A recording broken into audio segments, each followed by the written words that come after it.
الحمدللہ الصلاۃ والسلام علی رسول اللہ الکریم۔ کوئی انسان اللہ کو اس دنیا میں اپنی آنکھوں سے نہیں دیکھ سکتا۔ اللہ قرآن میں فرماتے ہیں آنکھیں اس کا احاطہ نہیں کر سکتی اور وہ تمام آنکھوں کا احاطہ کیے ہوئے ہے، اور وہی ہر باریک چیز کو جاننے والا بڑا خبردار ہے۔ خواب میں انسان کا اختیار خود پر نہیں ہوتا، اور وہ وہی دیکھتا ہے جو اللہ اسے دکھانا چاہے، اور وہی سنتا ہے جو اللہ اسے سنانا چاہے، اور اللہ کو خواب میں دیکھنا ممکن ہے۔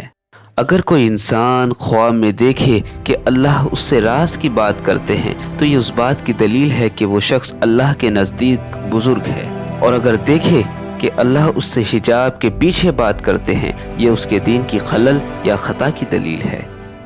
اور اگر دیکھے کہ اللہ نے اس کو مقرب اور عزیز اور حساب کر کے بزرگ بنا لیا ہے تو یہ اس کی بخشش کی دلیل ہے اور دنیا میں مصیبت دیکھے گا۔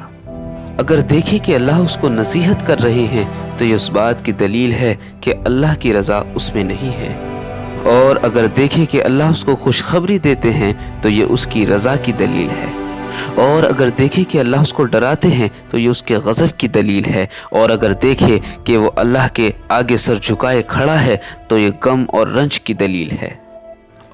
اور اگر اللہ نے اس کو کوئی چیز دی ہے تو یہ دنیا میں بلا اور مصیبت کی دلیل ہے، اور اگر دیکھے کہ اللہ اس کو نظر لطف سے دیکھتا ہے تو یہ اس بات کی دلیل ہے کہ اللہ اس کو بہشت اور اپنا دیدار عنایت کرے گی، اور اگر دیکھے کہ اللہ نے اس کو دنیاوی سامان میں سے کچھ دیا ہے یہ سخت بیماری کی دلیل ہے، لیکن اس کا اجر و ثواب پائے گا۔ بعض تعبیرین نے بیان کیا ہے عذاب پائے گا۔ اور اگر دیکھے کہ کوئی دوسرا یہ کہے کہ یہ اللہ ہے یہ بادشاہی کی دلیل ہے، اور اگر دیکھے کہ اللہ زمین پر یا کسی جگہ میں آئے ہیں یہ دلیل ہے کہ اس جگہ والے مظلوم ہیں اور اللہ ان لوگوں کی مدد کریں گے، اور اگر وہاں قحط اور تنگی ہے تو فراخی ہوگی، اور اگر وہاں کی باشندے گنہگار ہیں تو توبہ کریں گے،